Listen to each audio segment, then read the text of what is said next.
Asdeqa, salam alaikum, bonjour ou bonsoir les amis, j'espère que vous allez bien.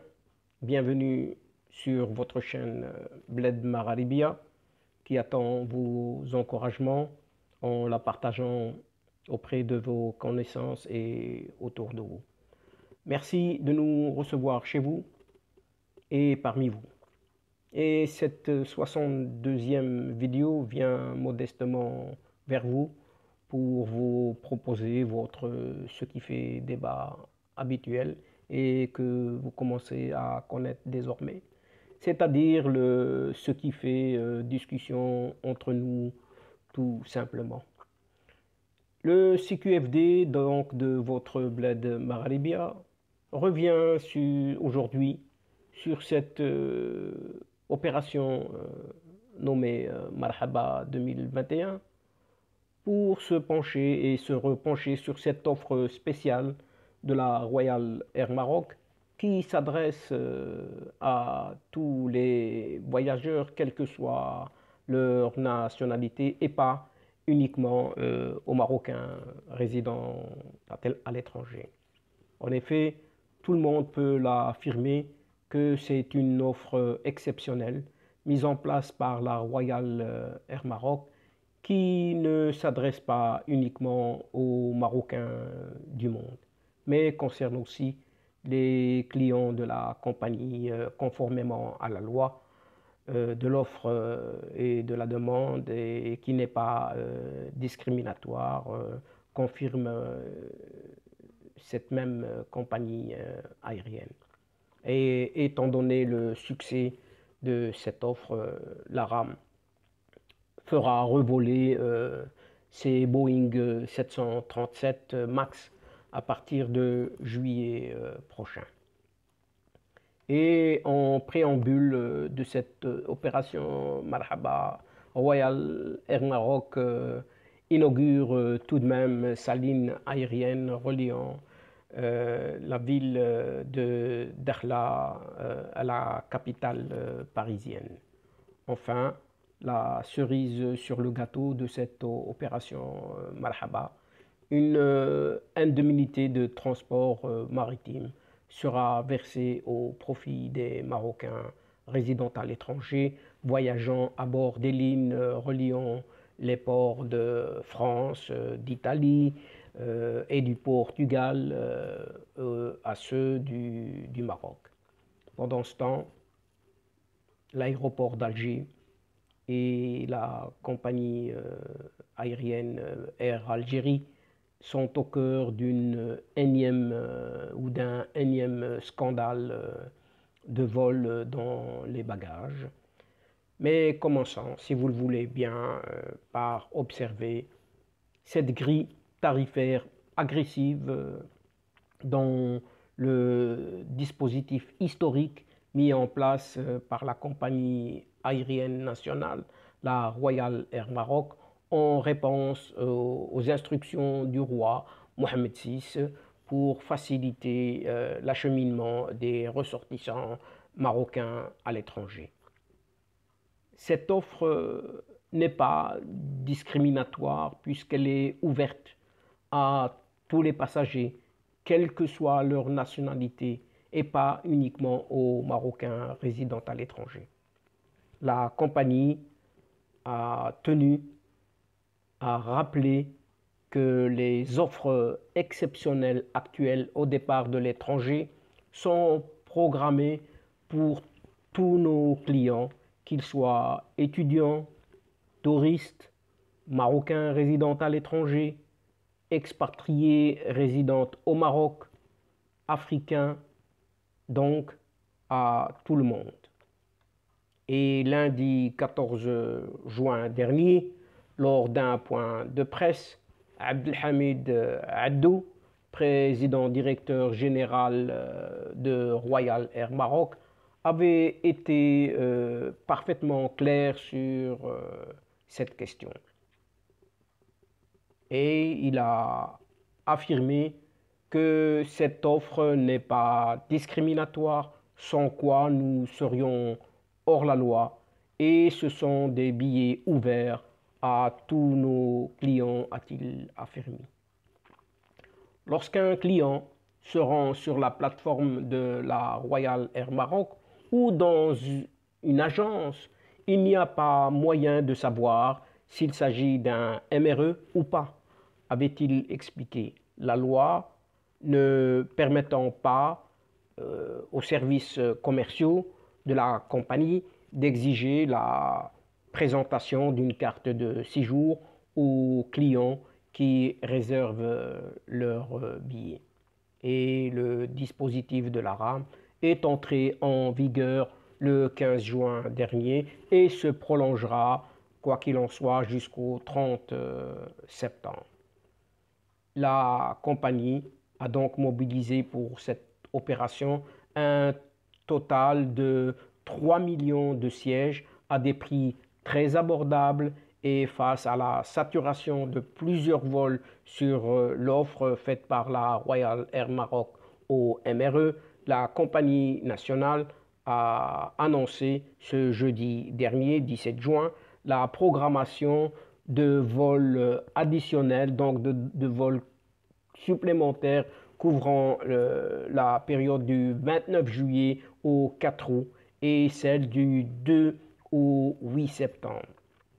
C'est ainsi que l'on apprend que la compagnie nationale a remis à son programme ces deux Boeing 737 MAX qui étaient cloués au sol depuis mars 2019 après deux crashs tragiques. Ils sont autorisés désormais à revoler et ce à partir de juillet prochain. Donc, configurés pour accueillir 12 passagers en classe affaires et 144 en économique, les deux avions 737 MAX seront remis en service dès juillet prochain, alors que certains pilotes de Royal Air Maroc, la RAM donc, ont déjà reçu la formation nécessaire aux changements apportés à ces appareils. La Royal Air Maroc a été parmi les premières compagnies au monde à avoir cloué au sol le Boeing 737-800 MAX suite aux deux accidents ayant fait 346 victimes chez Lion Air puis Ethiopian Airlines. Donc la RAM avait commandé 4 Boeing 737 MAX et 8 dont 2 déjà livrés, le premier le 2 décembre 2018 et le second fin février 2019. Les deux appareils devaient être déployés au départ de la base de la Royal Air Maroc à Casablanca, Mohamed V, initialement vers Accra, Lagos et Londres Heathrow, entre autres. Et en octobre 2019, une source de la RAM avait confié à Reuters que la compagnie avait décidé de suspendre la livraison des deux autres Boeing 737 MAX.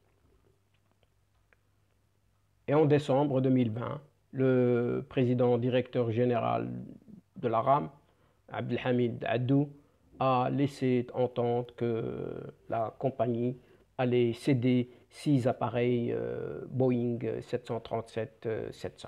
Et donc, en plein opération Marhaba 2021, la Royal Air Maroc inaugure sa ligne aérienne reliant la ville de Dakhla à Paris à travers son premier vol AT623 de la RAM qui a quitté ce vendredi matin Paris-Orly pour atterrir à l'aéroport VIL Ville de Dakhla.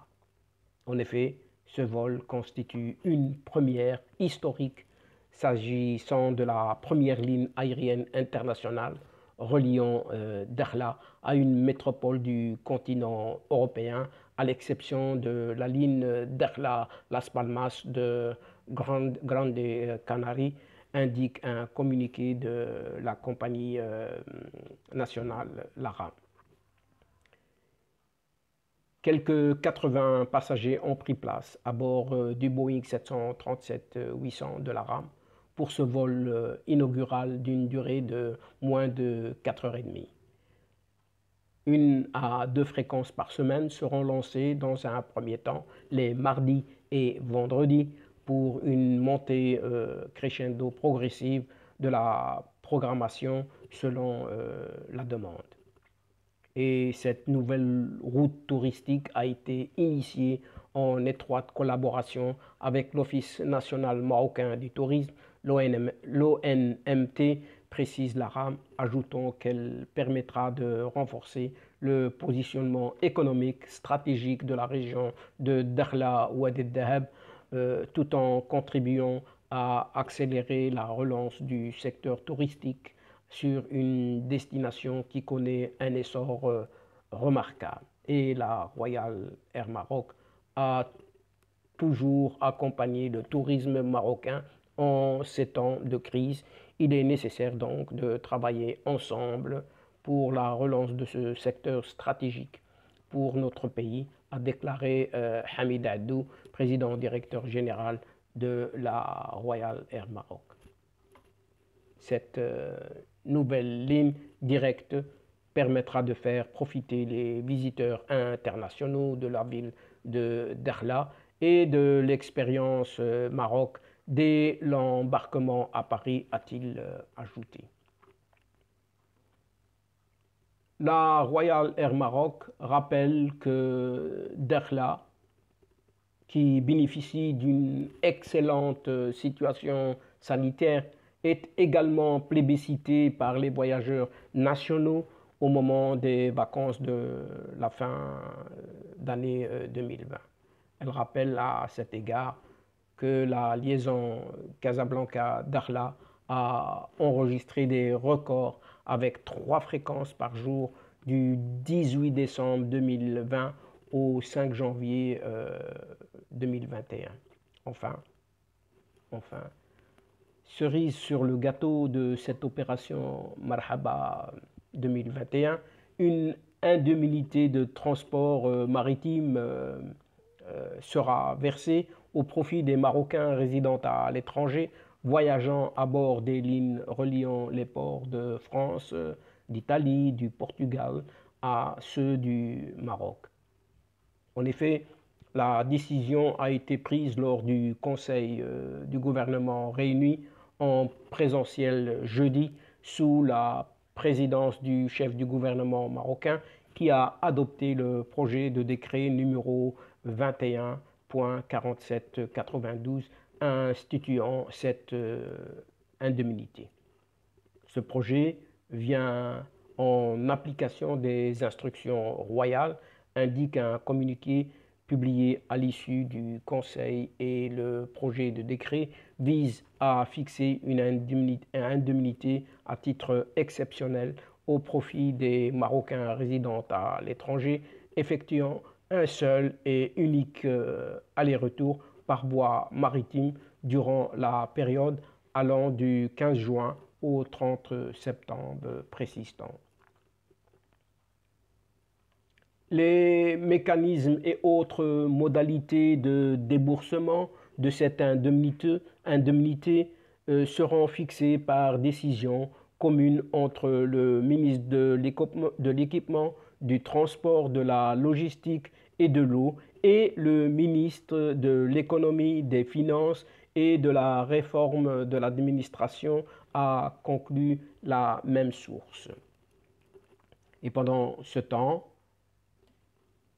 l'aéroport d'Alger et la compagnie aérienne nationale d'Air Algérie sont une nouvelle fois éclaboussés par un énième scandale de vol de bagages à l'aéroport d'Alger. Les faits ont commencé, paraît-il, lorsqu'une passagère d'Air Algérie, résidant dans la wilaya de Tiaret, à l'ouest du pays, a déposé une plainte contre X à la suite de la disparition d'objets qu'elle transportait dans ses bagages. Les objets en question sont de téléphones portables non utilisés que la victime a perdu à l'aéroport d'Alger et suite à une enquête interne diligentée par les services de sécurité au niveau de l'aéroport d'Alger, un employé de la compagnie nationale a été arrêté. Et ce dernier, suspecté d'être l'auteur du vol des deux téléphones, a été licencié de son travail et est poursuivi devant la justice pour les faits qui lui sont reprochés. Air Algérie, éclaboussé donc par un nouveau scandale de lourdes peines, sont ici requises à l'encontre du suspect principal qui est poursuivi en compagnie d'une autre personne accusée de recel après que cette dernière ait acheté l'un des objets volés. Les deux mises en cause ont été présentées ce jeudi dernier devant le tribunal de Dar el-Baïda d'Alger. Le suspect principal a ainsi nié catégoriquement les faits qui lui sont reprochés, déclarant que le téléphone qu'il avait vendu n'avait aucun lien avec les objets disparus des bagages de la victime. Et le mis en cause a également ajouté qu'Air Algérie fait subir à ses employés une fouille minutieuse avant et après la fin de leur journée de travail. Quant au deuxième mis en cause, il a déclaré qu'il avait acheté le téléphone trouvé en sa possession chez un inconnu à Oued Semar et que l'objet en question était toujours sous emballage. Et donc, suite aux déclarations des deux suspects dans ce nouveau scandale qui a une nouvelle fois entaché l'image d'Air Algérie, le procureur de la République près du tribunal de Dar el-Baïda a requis une peine de 3 ans de prison et 200 000 dinars d'amende à l'encontre du principal mis en cause, ainsi qu'une peine de 6 mois de prison à l'encontre de son complice avec confiscation des objets saisis. Et donc, chers amis, c'est ici que prend fin cette séquence, notre présente entrevue, en prenant congé de vous et en refermant cette petite séquence d'aujourd'hui, tout en espérant vous retrouver bientôt avec grand plaisir à travers votre ce qui fait débat habituel maintenant ou ce qui fait notre discussion habituelle entre nous. Un tout grand merci pour votre confiance, pour votre fidélité et votre patience. Mais ne nous oubliez tout de même pas quand même de nous aider et d'aider votre Bled Magharibia en vous y abonnant en masse, de faire abonner vos proches, votre famille et surtout en la partageant autour de vous et de partager ces séquences. Au revoir les amis. L'asdiqa, salam alaikum wa rahmatullahi ta'ala wa barakatuh. À la prochaine fois et à bientôt. إلى اللقاء في حصة أخرى إن شاء الله. مع السلامة.